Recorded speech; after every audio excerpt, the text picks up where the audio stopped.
Nothing can be more frustrating than when you go to sit and watch one of your favorite programs on Showtime and you run into issues streaming it. Well, in today's tech video, I'm going to show you how to fix Showtime if it isn't working on your Amazon Fire TV.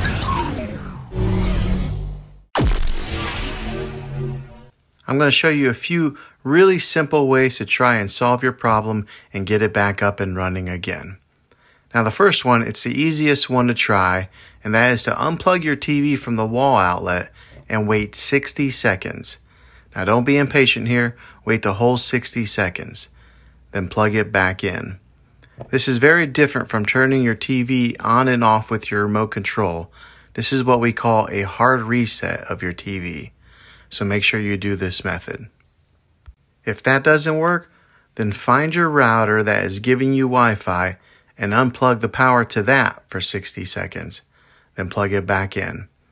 If that fixes your problem, great. If not, let's move on to the next method.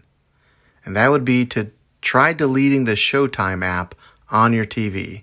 Go to wherever the app store is located on your system and remove the app altogether. Then reinstall the Showtime app again. After you reinstall it, you might have to log back in with all your credentials, but hopefully this worked.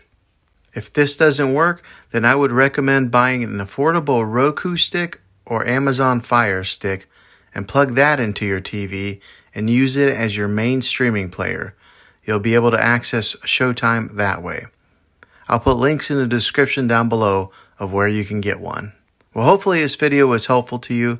If it was, go ahead and throw a thumbs up on it. Go ahead and subscribe to my channel. I make tech videos all the time, and I would love to have you back in the next one. Take care.